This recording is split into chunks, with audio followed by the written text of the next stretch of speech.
with a population 90% of which was living below the poverty line. The British drained systematically the resources of India through extortionate taxation, destroyed the free trade of a country which for 3,000 years had been the world's leading exporter of textiles. There are accounts of debates in the Roman Senate recorded by Pliny the Elder, complaining about how the gold of Rome was sitting in India because of the taste of Roman women for Indian muslins and linens. There are stories of English shopkeepers in the 17th and 18th centuries passing off European-made goods as made in India, because made in India was a hallmark for global quality. But all of that textile industry was destroyed. In one notorious incident, the thumbs of weavers were cut off, and indeed India became a captive market for the dumping of European goods instead. The Indian steel industry, which had been imitated by or copied by the Damascus steel manufacturers, destroyed, replaced by British standard specification steel.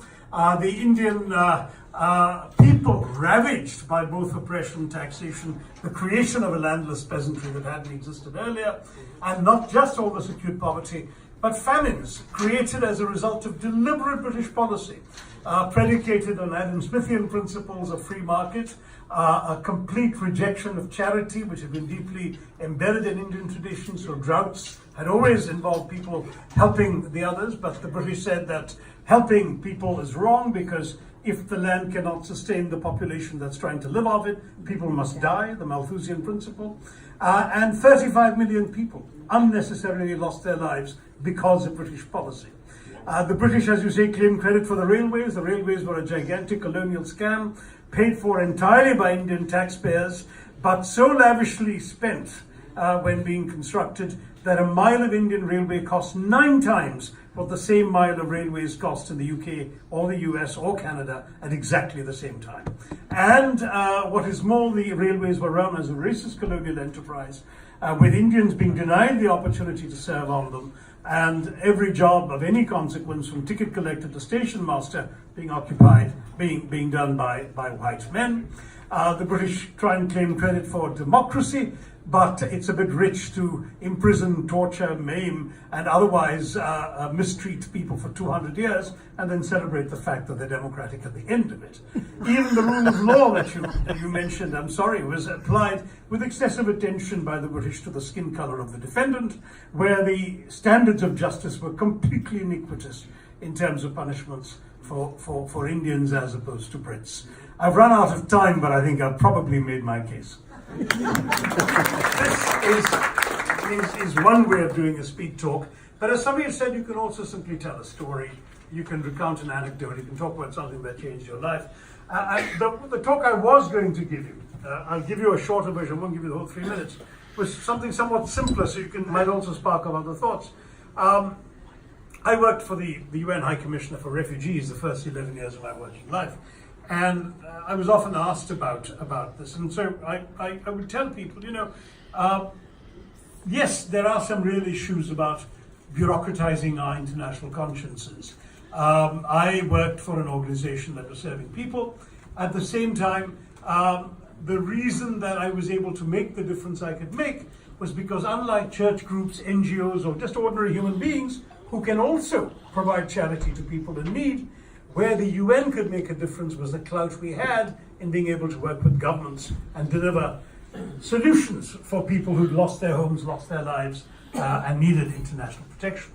I was able, as a young man working in this organization, to put my head to the pillow at night, knowing every night that things I had done had made a difference to real human beings' lives.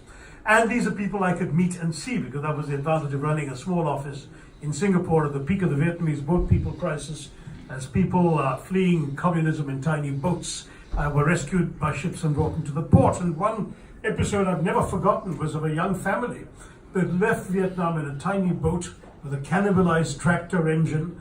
The engine conked out. They started drifting aimlessly in the South China Sea. They ran out of food. They ran out of drinking water. And they were essentially subsisting on rainwater and hoping to be rescued. But they had 2 small children, an infant and a tiny baby, for whom, of course, rainwater wasn't going to be enough. So the young parents slit their own fingers and made the babies drink their blood to survive, to have enough nutrition to make it. By a real miracle, they were, as it were, picked up, as it happens, picked up by an American ship, brought into the port. My staff and I used all our clout with the Singapore government, broke every rule in the book, got them off the ship, rushed them to intensive care, and then to see the same family a few months later, healthy, well-fed, well-dressed, and embarking on new lives in a new country, the US, offer the kind of satisfaction that few jobs in the world can possibly do. So don't tell me I'm a bureaucrat with a conscience. I'm just a human being. But thanks to the bureaucracy of the United Nations, I was able to make a difference. Wonderful. Great. So he's given you two variants of what I would have spoken about tomorrow. You can choose whichever one you like more and go with it. Michael, you have the final word. Yeah, President Karzai, I wanted to thank you very much for this talk. The Asian Forum on Global Governance, this is the 8th edition. It's a joint cooperation. It's the 9th edition. It's a joint cooperation of the Zeit Foundation in Hamburg and the Observer Research Foundation here in Delhi. And I very well remember when you were in Bonn. It was in December 2001. It was the time of Gerhard Schröder and the time of Joschka Fischer.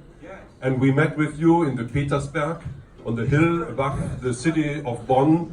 And you were made the president of Afghanistan on December 2001 with Mr. Fischer and Mr. Gerhard Schröder.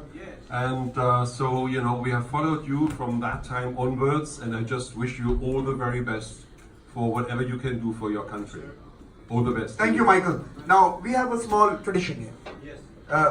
Before we close for the session, we invite a young fellow who is not being very adherent to the ethics of this group. And we ask them to present you a gift as an atonement. This time we have chosen Mariam to do that. She really wanted to give you this on behalf of the entire group.